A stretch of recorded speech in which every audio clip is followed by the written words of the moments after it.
favor, aqui para gravar. Bora lá, então. Gente, beleza? Até aqui? Então, vamos lá. Vamos agora começar a falar, então, do tio Darwin. Então, o Darwin, ele era um naturalista que, em 1831, ele viajou num navio da frota inglesa chamada Beagle, e ele saiu por uma viagem de 5 anos, passando principalmente por América do Sul e Oceania, tá? Ele realizou uma série de observações, uma série de análises, e ele percebeu que as espécies elas mudavam ao longo do tempo. Ele percebeu que as espécies elas sofriam modificações ao longo do tempo, tá? E aí foi aí que começou então a despertar um interesse maior no estudo dele, tá? E aí, a parada mais importante dele foi num grupo de ilhas que a gente tem ali no Equador, chamado Ilhas Galápagos, tá? É bem famoso, sempre aparece alguma reportagem, alguma coisa falando das Ilhas Galápagos, tá? E ele percebeu o seguinte: uma série de animais e plantas que viviam na América do Sul, tá? E eram trazidas por correntes marinhas para essa ilha, então as espécies viviam no continente. Porém, elas caíam na água muitas vezes e eram levadas por correntes marinhas até a ilha. Eles percebiam que essas espécies que viviam na ilha agora, elas acabavam tendo algumas modificações e algumas características diferentes, né, comparado com a espécie original que vivia no continente. Então, foi essa ideia que começou a pintar na cabeça dele, beleza? E aí, gente, aqui só mostrando um esqueminha, né? Então ele passou inclusive pelo Brasil aqui, deu um rolê em algumas partes do Brasil, e nas Ilhas Galápagos foi onde ele fez a maior parte do estudo dele. O que ele percebeu? Tem um grupo de tentilhões, tentilhão é uma ave comum na região ali, tá? E ele percebeu que na ilha ele tinha 13 espécies de tentilhão, todas elas descendentes de um único cara que vivia lá no continente. Elas tinham um ancestral comum. Esse ancestral comum vive no continente, porém os caras que viviam na ilha sofreram mudanças para conseguir sobreviver nessa ilha, tá? E ele percebeu o seguinte: nessas 13 espécies de tentilhões, a variedade de alimentos, né, o habitat, o tipo de alimento, no caso ali, se for uma semente, se for um fruto, se for um vermezinho, se for um insetozinho, tudo isso fazia uma série de variações, principalmente no bico da ave, na coloração, enfim. Ele começou a perceber que cada ave se adaptou e se especializou em um tipo de alimentação, em um tipo de refúgio, em um tipo de jeito de fazer ninho. Então ele começou a perceber que, opa, como que eu posso, a partir de um cara que vive lá no continente, eu dou origem a essas 13 espécies novas aqui, cada uma com características bem peculiares, né, comparado umas às outras. Então ele começou a perceber que realmente os caras sofriam mudanças ali, né? E aí, gente, aqui só mostrando para vocês, ó, a partir de um ancestral comum, deixa eu tirar essa telinha daqui. A partir de um ancestral comum, olha o tanto de variações que ele teve. Então, 13 espécies diferentes que acabavam se especializando em diversas funções diferentes. Então, tipo de alimento, tipo de cor, tipo de refúgio. Então, foi isso que chamou bastante atenção do Darwin. Tá? E aí o Darwin ele se baseou na teoria de Malthus. Né? Vocês já viram isso em geografia. O Malthus ele acreditava o seguinte: a população ele cresce em progressão geométrica. Né? Então, vai 2, 4, 8, 16, 32. Eu vou sempre duplicando os indivíduos dessa população. A produção agrícola ela cresce em progressão aritmética. 2, 4, 6, 8, 10. O que acontece? Chega uma hora que eu vou ter mais indivíduos do que alimento. E aí começa uma batalha para sobrevivência. Os caras começam a brigar pela comida e começam a brigar pela sobrevivência. Então, o Darwin começou a perceber que nessa luta, tá? Eu tinha a sobrevivência do mais forte, tá? Cuidado com esse termo mais forte. O mais forte que a gente fala aqui não é no ponto de força física. Lógico, a força física também faz diferença. Mas eu não gosto de usar o termo mais forte, tá? Eu prefiro usar o termo melhor adaptado. Então, melhor adaptado àquela situação, ele sobrevive, tá? Então, é muito comum aparecer, o mais forte sobrevive. Não o mais forte sobrevive, é o melhor adaptado. Daqui a pouco eu vou dar alguns exemplos para vocês verem que muitas vezes a força não é o principal aqui. Tá? Então, melhor adaptado sobrevive. Quem está melhor adaptado àquela situação vai conseguir sobreviver, beleza? Aqui mostrando então para vocês, ó, a população cresce, né, de forma infinita, se não tiver a ação do ambiente para impedir isso, enquanto a população de alimentos, a produção de alimentos é mais limitada. Então, obviamente, alguma hora vai ter mais indivíduos do que alimento, e aí o problema está feito, né? Então, nesse caso, a gente consegue entender isso baseado na teoria de Malthus. Tá? E aí, em 1859, o Darwin publicou o livro A Origem das Espécies, tá? E ele explicou alguns fatores usando a seleção natural. Então, ele se baseou em 5 pontos principais. Primeiro, as espécies, elas crescem em progressão geométrica e o número de filhos tende a ser maior que o número de pais. Obviamente, os pais vão se reproduzindo, gerando cada vez mais filhos, tá? O número de indivíduos ele tende a ser constante, né, em cada geração. Só que o número de filhotes ele vai aumentando. Vai acontecer uma grande mortalidade sobrevivendo os mais aptos, tá? Então, de novo, melhor adaptado sobrevive. E aí o que acontece? Os organismos eles podem apresentar algumas variações que não são obrigatoriamente adaptativas. Não são adaptações que acontecem, por exemplo, mudança de cor de cabelo, mudança de cor da pele. Na verdade, são coisas hereditárias. Ele não tinha noção de genética ainda, mas ele sabia que eram os pais que passavam isso para os filhos, tá? E aí foi o ponto final, que foi a seleção natural, que foi onde ele baseou. O que seria a seleção natural? É um mecanismo natural do ambiente que vai selecionar as variações mantendo o melhor adaptado. Então, o mais apto, perdão, o cara que está melhor adaptado àquele ambiente, ele fica, enquanto o menos vantajoso ele acaba sendo eliminado, tá? Só um exemplo para vocês verem como que não é o lance do mais forte. Se eu colocar, por exemplo, um pitbull e um chihuahua numa sala, tá? O pitbull e o chihuahua, obviamente, o pitbull é muito mais forte, muito mais adaptado para conseguir se alimentar do que um chihuahua, por exemplo. O chihuahua não teria a menor chance. Eu deixo esses dois cãezinhos uns 2 dias sem alimentação. E aí, no terceiro dia, eu vou lá, coloco uma tigela de ração. Obviamente, pela situação, o pitbull está melhor adaptado. Esse cara vai conseguir se alimentar, o chihuahua não vai ter a menor chance. Como o chihuahua está menos adaptado nessa situação, ele vai ser eliminado, beleza? Vamos supor que deu um erro ali. No terceiro dia, a hora que eu ia colocar essa tigelinha de alimento, acabou entrando um leão nessa sala, tá? E aí o que acontece? No cantinho da sala tem um buraquinho bem pequenininho, beleza? O que acontece? Obviamente o leão é mais forte que os outros dois, né? Então o leão vai conseguir matar o pitbull e obviamente eu consegui matar o chihuahua. Porém agora com essa história do leão, aquele buraquinho pequenininho, quem consegue passar? Somente o chihuahua, o pitbull não passa. Então nesse caso, de novo, o melhor adaptado sobrevive. Então a gente vai ter que analisar a situação para ver qual que é a melhor adaptação, né? Então se você pegar, por exemplo, parece muitos exercícios envolvendo isso. Em época de neve, tá? Quem se dá melhor? Coelho branco ou coelho marrom? Peraí, neve, tudo branquinho. Quem se camufla melhor? Coelho branco. Obviamente, o coelho branco está melhor adaptado para a situação de neve.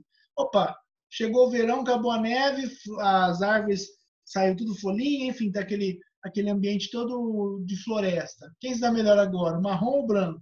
Né? Opa, nesse caso agora, o marrom está melhor. Então a gente vai ter que analisar a situação. Por isso que não é o mais forte, é o melhor adaptado que vai sobreviver. Tá? Confirmando a teoria dele, o que vai acontecer? A evolução ela é lenta e gradual, ela não é um negócio que acontece do dia para a noite, ela não acontece de um ano para o outro, leva vários e vários anos, muitas vezes milhares de anos para acontecer, tá? E, de novo, guarde essa informação. A luta pela vida não leva a sobrevivência do mais forte, ela leva a sobrevivência do melhor adaptado àquele ambiente, tá? Então, um exemplo clássico da ideia do Darwin, o melanismo industrial. O que seria isso aqui? Gente, antes da Revolução Industrial, lá na Inglaterra, como nós tínhamos muito pouco poluição, o que acontecia? Eu tinha líquens, né? Líquen é aquela associação entre algas e fungos que ficam grudados em tronco de árvores. Então, eu tinha líquens espalhados por todo o local na Inglaterra. Então, as árvores tinham o tronco mais esbranquiçado. Eu tinha 2 tipos de mariposas lá, mariposa clara e mariposa escura. Tá? Então, eu tinha esses 2 tipos. Espera aí. Como eu tinha pouca poluição, os líquens então ficavam todos presentes no tronco da árvore, eu tinha uma população muito maior de mariposa clara do que escura, porque a clara se camuflava, enquanto a escura elas eram descobertas facilmente pelo predador. Com a Revolução Industrial, o dióxido de enxofre ele acaba matando o líquen, né? Ele forma chuva ácida e acaba matando o líquen. O que aconteceu agora? Os líquens começaram a morrer, junto com o depósito de fuligem no tronco das árvores vindo dessa poluição, os troncos das árvores começaram a ficar mais escuros. Agora invertiu o processo. Quem se dava melhor eram as mariposas escuras. E nesse ponto, então, o que aconteceu?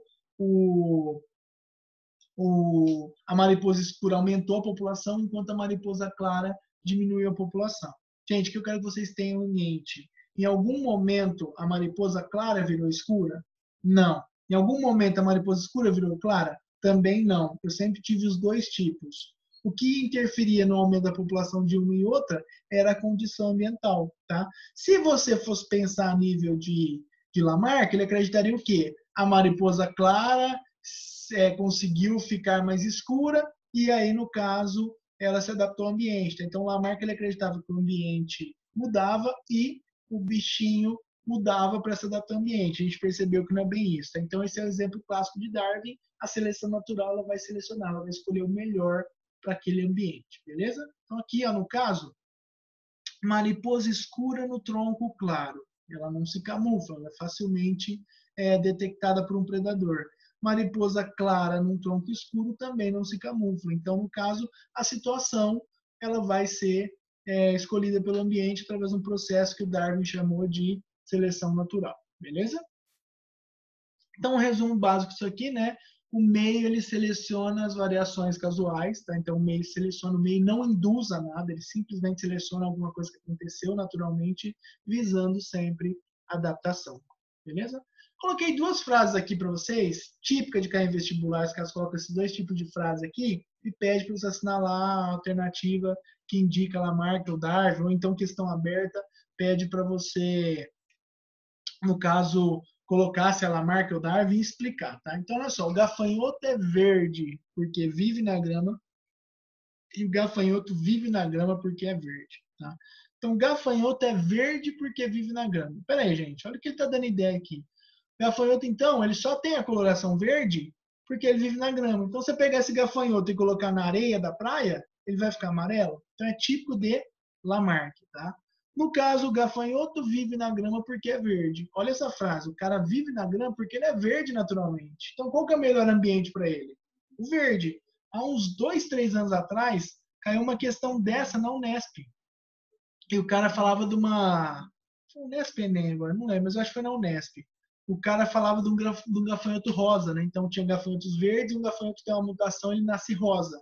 E aí, para você assinalar a alternativa, né, qual que seria, enfim, a consequência ali. Obviamente, o gafanhoto rosa numa folhagem verde, ele é facilmente detectado, então esse cara vai ser eliminado facilmente, beleza?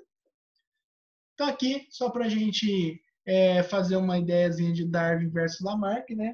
No caso, o Lamarck ele acredita que o ambiente causa as transformações, então, no caso aqui, se você pegar, por exemplo, o Lamarck, o ambiente muda e o indivíduo muda para se adaptar ao ambiente, e o Darwin não. Darwin ele acreditava que o ambiente, acreditava não, ele acredita até hoje, a teoria mais aceita até hoje, o ambiente ele seleciona as transformações. Então, o ser vivo ele muda naturalmente, ele sofre a mudança naturalmente. E cabe ao ambiente selecionar ou não essa mudança. Tá? Então, se for uma coisa boa, fica. Se for uma coisa ruim, o cara é totalmente eliminado. Tá? Então, essa é a ideia principal de Darwin e Lamarck. Beleza? Galera, e aí o que aconteceu? O Darwin ele fez uma teoria linda, maravilhosa, só que ele não conseguia explicar por que o cara mudava, por que eu tinha uma característica e meu filho nascia com outro, né? E também não tinha muita ideia de como transmitir essas mudanças para os descendentes. Lembra que o cara ainda não tinha ideia de genética. Então, chegou depois de um tempo, surgiram os caras que começaram a utilizar o experimento do Darwin para explicar como que acontecia as mudanças e como que eu passava essas mudanças para frente, tá? Foi então que os caras chamam de neodarwinismo ou teoria sintética da evolução. Simplesmente os caras pegaram o trabalho de Darwin, sabendo agora da genética, e explicaram então o que o Darwin não soube explicar. Então é o seguinte,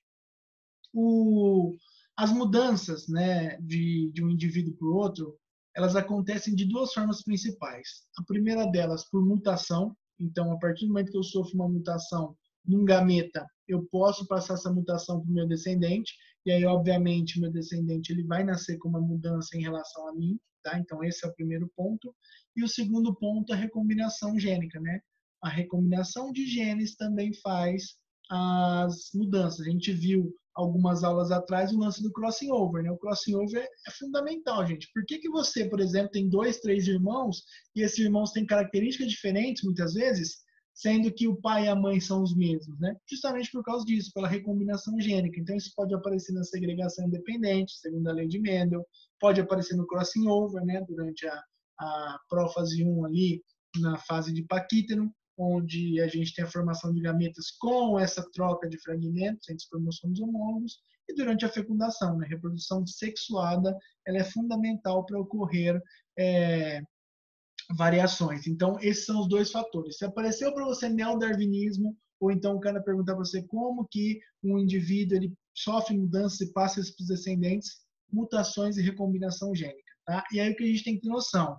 Eu vou ter a variabilidade, o descendente ele nasce com essa mudança, porém, contudo, todavia, a seleção natural é quem vai escolher. O ambiente seleciona essa mudança. Se essa mudança for boa, ela fica. Se a mudança não for boa, ela acaba então sendo eliminada. Tá? Esse é o ponto que a gente tem que ter essa noção. Isso aqui é fundamental para a gente conseguir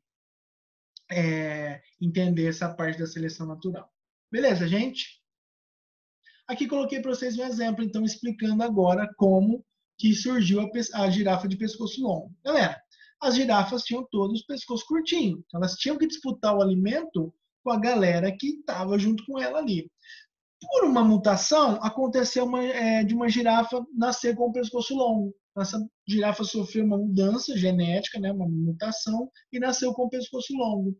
Depois de 25 gerações, o que acontece? A girafa de pescoço longo, ela consegue se dar melhor que as outras. Por quê? Quando a galera está lá embaixo brigando pelo alimento, ela está com o seu pescoção comendo folhas da parte mais alta da árvore. Então, isso aí era uma mudança melhor.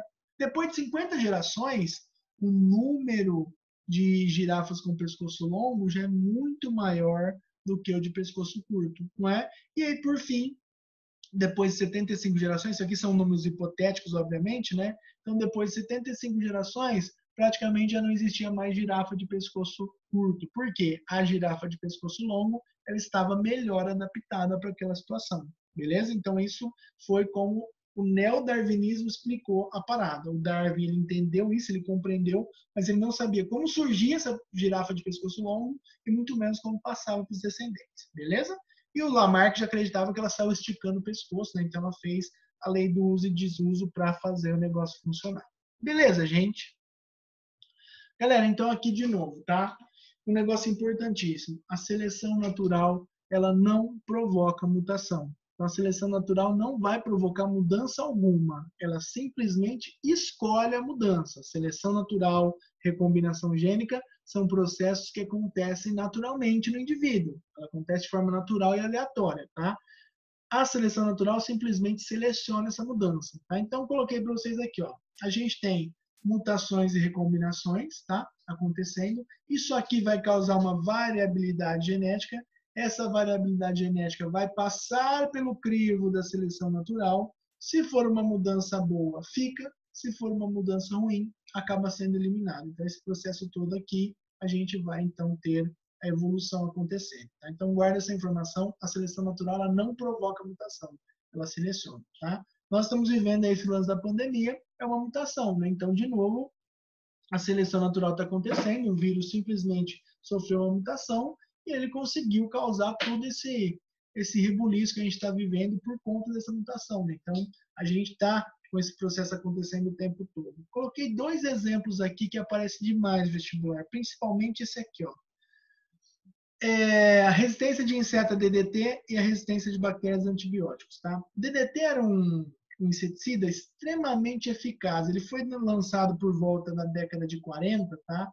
E ele é extremamente potente e muito eficaz. Muito, muito. Ele matava tudo quanto é tipo de inseto. O que aconteceu? Todo mundo passou a usar o DDT. E eles começaram a perceber que, com o passar do tempo, esse DDT foi perdendo eficiência. Os insetos eles acabaram não sendo mais mortos pelo DDT. Então, a pergunta comum de vestibular, os caras viram para você e falam assim, os insetos, eles se tornaram resistentes ao DDT? Então, simplesmente eu sou um inseto normal, o cara vem me jogar DDT, eu falo, agora eu sou resistente a esse DDT, não vou morrer. Foi isso que aconteceu? Não, né? Na verdade, o que aconteceu? Desse processo todo, nasciam insetos resistentes e insetos não resistentes ao DDT, por uma mutação, por exemplo. Os insetos não resistentes jogavam o DDT e morria. Os resistentes, o que acontecia?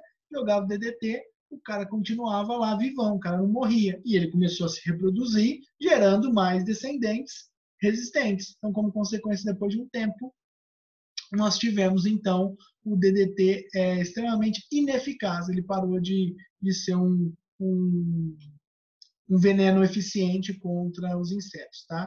E o lance do antibiótico, tá? Nós temos aí bactérias e para curar doenças bacterianas a gente toma antibióticos, são medicamentos que acabam matando a bactéria, tá? Em 1945 surgiu não, mas os caras começaram a usar muito um antibiótico chamado penicilina, que era um antibiótico que tinha uma eficácia absurda contra doenças bacterianas. Tá? Então, era um antibiótico vindo de um fungo, eles extraíam a substância vindo de um fungo chamado penicillium, e os caras conseguiam controlar praticamente qualquer doença bacteriana. O que aconteceu? A galera começou a usar esse antibiótico de forma descontrolada. Né? Muitas vezes tomavam antibiótico sem ter necessidade. Com o passar do tempo, eles perceberam que esse antibiótico foi perdendo eficiência, as bactérias pararam de morrer por conta dele. Foi o antibiótico que causou a resistência? Não. O que aconteceu? As bactérias, como elas se multiplicam muito rapidamente, né, principalmente por reprodução assexuada, de 20 em 20 minutos ela consegue se dividir, o que aconteceu? Bactérias foram sofrendo mutações e essas mutações, então, acabavam deixando essas bactérias resistentes ao antibiótico. Então, essas bactérias resistentes acabavam sobrevivendo, gerando novas bactérias resistentes, até que chegou um ponto, então, que eu tinha bactérias que não eram mais mortas por esse antibiótico e, como consequência, então, ele acabou perdendo eficácia. A gente tem esse problema até hoje. A gente tem superbactérias, né, presentes em alguns locais, hospitais principalmente, que não são mortas por praticamente nenhum antibiótico que a gente encontra no mercado hoje. Então, os caras, quando pegam uma bactéria dessa, eles têm que tomar um coquetel de antibiótico, torcer para dar tudo certo, porque essas bactérias são super resistentes a qualquer antibiótico. Então, elas muitas vezes elas acabam matando a pessoa porque não tem nenhum medicamento que cause a morte dela. Tá? Isso aqui, então, a gente tem um problema sério porque a galera muitas vezes usou antibiótico no passado de forma indiscriminada, sem receita, enfim, os caras tomavam antibiótico para qualquer coisa, achando que ia solucionar. E, na verdade, ele era direcionado para matar bactérias somente. Tá? Então, coloquei um gráfico aqui para a gente entender. Ó, se eu pegar, então, a resistência de insetos ao inseticida DDT, tá? Por volta aqui de 1947, mais ou menos, ele praticamente matava todas as espécies de insetos, tá? Então não tinha nenhuma espécie resistente. Com o passar dos anos, olha só, aqui eu tenho o número de mosquitos e o número de insetos que têm uma importância para a saúde pública, que causam doenças, por exemplo, Aedes aegypti, enfim, os mosquito prega, enfim, mosquitos e insetos que causam alguma doença no ser humano, são vetores de doença. Olha só, se você pegar aqui por volta de 1967, né, ou seja, cerca de 30 anos depois, o que acontece? Ou 20 anos depois, melhor, matemática não é meu forte, perceberam, né? O que acontece aqui? Vocês perceberam? Olha só o número de insetos resistentes. Então, aqui, ó, beirava 100, né? No caso dos caras que transmitem doença de alguma forma. No caso de mosquitos normais, aí, beirando 60 espécies resistentes. Isso em 20 anos, é muita coisa. Então, isso aqui tudo por quê? Foi o inseticida que causou essa resistência? Não, são espécies que sofreram mutações, recombinações gênicas e acabaram, então, nascendo com essa resistência naturalmente. Aí a seleção natural simplesmente falou, você está melhor adaptado, você fica, o cara que não é melhor adaptado acaba morrendo porque não suporta o DDT. Tá? Então esse foi um exemplo clássico que a gente consegue fechar a ideia do Darwin e ver, então, que a seleção natural é uma coisa que a gente usa até hoje. Suave, gente? Belezeira? Tranquilinho? Galera, e aí vamos falar um pouquinho então das provas de evolução. Tá? O que são provas de evolução? São provas que a gente tem que consegue mostrar para a gente que realmente a evolução acontece ao longo do tempo, né? A gente acaba derrubando um pouquinho aquela ideia do criacionismo, aquela coisa toda lá. Coloquei os principais que a gente tem aqui, alguns a gente vai falar mais, outros menos. Tá? Então, paleontologia, que envolve fósseis, anatomia comparada, que é a comparação de partes anatômicas, fisiologia comparada, né, ao estudo de alguns sistemas, de algumas proteínas que envolvem sistemas, embriologia comparada, que seria o estudo dos embriões, órgãos vestigiais, né, isso aqui talvez é uma das coisas que mais a gente consiga ver isso, né? Então, dente do siso, apêndice, são todos órgãos vestigiais que a gente tem no corpo, teve função lá atrás e agora não tem mais. Biologia molecular, que é comparação de DNAs, né? E biogeografia, que seria aquela parte da comparação, por exemplo, de fósseis que a gente encontra no Brasil e na África. Eles acreditavam que há milhões de anos atrás era tudo uma coisa só, né? Aquela teoria da Pangeia, o negócio foi se afastando, então a gente tem fósseis, por exemplo, semelhantes aqui no Brasil, na América do Sul e na África. Então isso indica que realmente lá atrás esses continentes eram juntos ali, beleza? Então vamos falar um pouquinho dos principais aqui. Galera, paleontologia é o estudo dos fósseis, tá? Eu vou definir fósseis para vocês porque uma vez a FUVEST jogou uma questãozinha na segunda fase falando simplesmente assim, ó, defina fósseis. E uma galera sabia o que era, mas não sabia explicar. Então, definição que eu coloquei para vocês é o seguinte: são restos ou vestígios de estruturas orgânicas, né, que ficam preservadas ao longo do tempo. Isso é a definição de fósseis, tá? Por que restos ou vestígios? Quando eu falo para vocês de fóssil, a primeira coisa que vem na sua cabeça é um pedaço de osso, um esqueleto. Na verdade, gente, o vestígio de um ser vivo também é considerado fóssil. Então, se você deixar uma pegada, a pegada, por exemplo, é um fóssil. Se uma folha cair de uma árvore e for coberta por sedimento, essa folha depois de um tempo ela vai desaparecer, ela vai ser decomposta, porém fica a marca dela no sedimento. Então aquela rocha, aquela marca da folha também é considerado fóssil, tá? Importância delas aqui. Elas são provas documentais do processo evolutivo. Então elas são provas que a gente consegue ter ali uma base, né? A gente consegue realmente ver, a gente consegue ter um documento para provar que a evolução aconteceu. E com isso a gente consegue estabelecer a linha, né, linhas fundamentais e ligações entre a evolução dos seres vivos. Então, eu encontro, por exemplo, um crânio de, sei lá, 2 milhões de anos atrás. Se eu consigo com esse crânio comparar com o crânio de um humano atual, e falar, esses caras têm coisas parecidas, esses caras têm algum parentesco. Então, é importantíssimo os fósseis para a gente conseguir fazer essa linhagem, essa ligação entre os diferentes grupos, entre diferentes seres ali, beleza? Aqui coloquei para vocês, ó, 2 fósseis de répteis. Esse aqui é um ictiosauro e esse aqui é um Archaeopteryx, tá? O ictiosauro ele é um réptil marinho. Se você analisar bem a estrutura do corpo desse bicho, ele lembra muito os cetáceos, que são os mamíferos atuais que a gente encontra no grupo dos golfinhos e baleias. Então, provavelmente, esse grupo aqui, ó, é um grupo que é um ancestral comum dos atuais golfinhos e baleias. A gente só consegue chegar a essa conclusão através dos fósseis. E aqui, o Archaeopteryx, ele era um réptil voador. Era um réptil, então, que conseguia voar, que a gente consegue ver até os detalhes ó, da asa, aqui é a região da cabeça, né? Tá meio torto aqui, acho que ele não deve ter tido uma morte muito boa aqui. E no caso, então, as garras aqui, ele tinha uma cauda. E eles acreditam, então, que o Archaeopteryx seria ali o cara que deu origem às primeiras aves, que tem uma linhagem envolvida com as aves. Tá? Então, com isso, os caras só conseguem chegar a essas ideias graças à análise, ao estudo dos fósseis. Tá? Aqui mais um, isso aqui é um trilobita.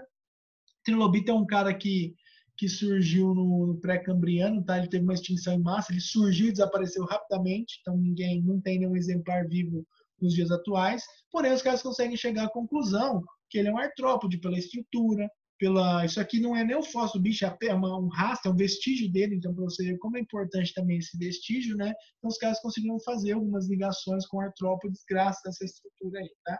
E aqui o âmbar, né? O âmbar também é importantíssimo dos fósseis, porque o âmbar ele é uma resina de pinheiro, de algumas formas, geralmente pinheiro. Quando ele escorre, ele acaba então englobando alguns animais ficam presos aqui dentro, né? Quem assistiu Jurassic Park sabe muito bem disso aí, né? Que os caras usaram uma pedrinha de âmbar para conseguir fazer toda essa parte do Parque dos Dinossauros, obviamente que lá é uma coisa hollywoodiana. E qual que é a importância do âmbar? Ele preserva o bicho, né? Ele preserva o bicho intacto, inclusive, muitas vezes, com a atmosfera da época, porque forma bolhas de ar aqui dentro, eles conseguem analisar a atmosfera da época. Então, o bicho fica extremamente preservado dentro dessa pedra, dessa resina endurecida, né? Os caras conseguem ter uma série de informações com base nisso. Então, isso aí é um negócio também importante seguindo essa ideia, beleza? Galera, anatomia comparada, isso aqui talvez é uma das coisas que mais aparece em vestibular quando a gente fala de provas de evolução. Então, os caras cobram muito isso. Então, o que seria essa anatomia comparada? Seria a comparação entre diferentes partes de seres vivos para ver se tem ou não a mesma origem embrionária e se tem ou não a mesma função. Então, órgãos homólogos. O que são órgãos homólogos? Homo quer dizer igual. Então, órgãos homólogos são órgãos que possuem a mesma origem embrionária, podendo ou não ter a mesma função. Então, falei de órgãos homólogos, você precisa saber que ele tem a mesma origem embrionária, ele vem da mesma estrutura durante o desenvolvimento do embrião. Um exemplo, o braço de um humano e a nadadeira de um golfinho. A função é totalmente diferente, não tem nada a ver uma coisa com outra, né? Em relação à função. Porém, a estrutura é a mesma, a gente tem os mesmos ossos, as mesmas estruturas e tem a mesma origem embrionária. Os órgãos análogos, né? Quando a gente fala uma analogia, a gente faz uma comparação. Então, os órgãos análogos, eles que acontece? Eles têm formação embrionária totalmente diferente, porém a função é exatamente a mesma. Então, um exemplo aqui, a asa de um inseto e a asa de uma ave. Qual a função desse órgão? Fazer o bicho voar. Porém, a asa de inseto, ela é uma membraninha, né? Nem osso tem, o bicho nem osso tem, enquanto a asa da ave, ela tem uma série de ossos, uma série de tendões, uma série de estruturas ali para fazer aquele órgão se originar e ter aquela função. Então, no caso, órgãos análogos, eles têm funções iguais, porém, formação embrionária, né, origem embrionária totalmente diferente, beleza? Coloquei uma figurinha legal aqui para a gente comparar, e dá para a gente ter uma noção bem legal disso. Ó, coloquei aqui um homem, um guepardo, uma baleia, um morcego e uma libélula, tá? Homem, guepardo, baleia e morcego, todos eles são mamíferos, então eles pertencem ao mesmo grupo ali, tá? Enquanto a libélula, ela é um inseto. Galera, olha só que legal. Ele colocou aqui os ossos, então tem o húmero, né, que seria esse osso do braço, radiuna, que seria os ossos do antebraço, o carpo, que é a região aqui do punho, né? Metacarpo, que seria a palma da mão, e falange, que seriam os dedos, tá? E ele coloriu isso para facilitar para a gente. Então, olha só, vamos pegar o húmero para ficar mais fácil. Ó, aqui você tem o húmero, aqui você tem o húmero, aqui você tem o húmero e aqui você tem o húmero, né? Opa, então nesse caso aqui, ó, eles têm a mesma origem embrionária, gente, tem os mesmos ossos, né? Se você for comparar, então, os quatro aqui, perdão, eles têm funções totalmente diferentes, porém a mesma origem embrionária. Então, esses quatro aqui, ó, são órgãos homólogos, tá? Vamos agora comparar esses dois aqui. Os dois têm asa, então os dois têm um órgão responsável por fazer eles voarem. Se você pegar a asa de um morcego, ela tem uma função de voar, né? Uma porrada de ossos, uma porrada de estruturas aqui. A asa da libélula também tem a função de fazer o bicho voar, porém não nem osso tem. Então a estrutura é totalmente diferente. Então eles têm origens embrionárias diferentes e a mesma função. Dessa forma, eu considero eles, então, órgãos análogos. Beleza? Em relação à diferença entre eles, órgão homólogo e órgão análogo. Galera, isso aparece muito, tá? Então já vou adiantando para vocês, isso aqui vai aparecer demais para vocês em vestibular. Beleza? Galera, uma outra coisa que aparece muito, às vezes confunde a cabeça de vocês, é a convergência adaptativa, né, que eu chamo de evolução convergente, e a irradiação adaptativa, que eu chamo de evolução divergente. Tá? O que é um negócio convergente? Já viram isso de física, né? Convergente, eu vou convergir num único ponto. Então, eu vou de vários pontos, eu vou para um único ponto. Então, o que seria essa evolução convergente?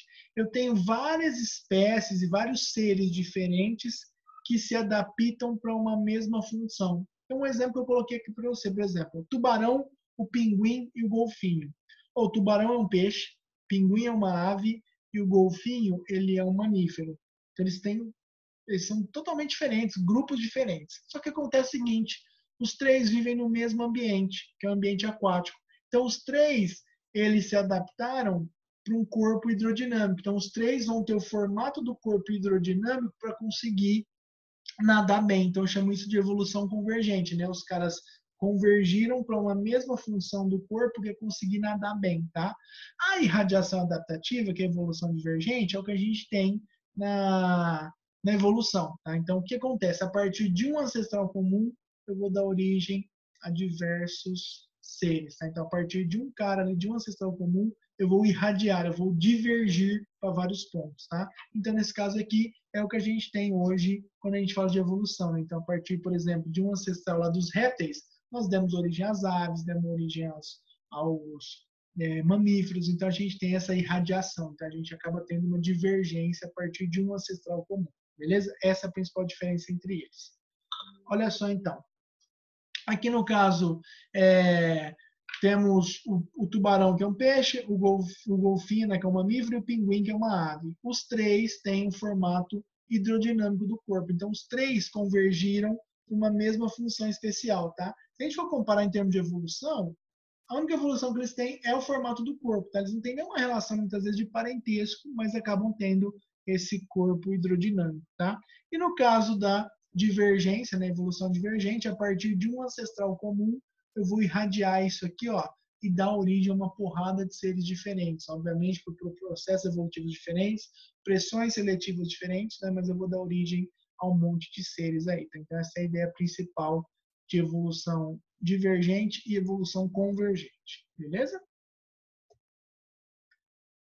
Galera, vamos falar só de órgãos vestigiais rapidão, senão vai dar nosso tempo. Galera, o que são órgãos vestigiais, né? O próprio nome fala, são estruturas que são reduzidas e não funcionais, ou seja, são órgãos que tiveram uma função há um tempo atrás e hoje não tem mais função, tá? Então, provavelmente eles foram perdendo a importância durante o processo evolutivo. Então, tem uma série de exemplos aqui, né? Animais de caverna, por exemplo, ou animais de profundidade muito grande no oceano, que eles são cegos, eles não precisam do olho, para que eles vão ter o olho, desenvolver toda uma estrutura de olho, sendo que eles não enxergam. Eles acabam desenvolvendo outras funções e acabam perdendo a visão, tá? Então, o olho ali é um órgão vestigial.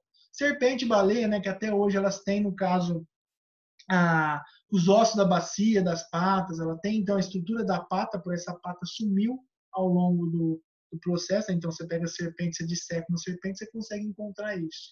E o apêndice, né? No nosso caso, o apêndice, ele é uma tripinha que sai ali do intestino grosso, que ele não tem função alguma, serve só para inflamar e causar apendicite, né? Se você pegar um coelho, por exemplo, ele tem ali algumas bactérias que causam fermentação. Então, são órgãos que vão não desempenhar mais função no nosso organismo, por isso que a gente chama ele de órgão vestigial.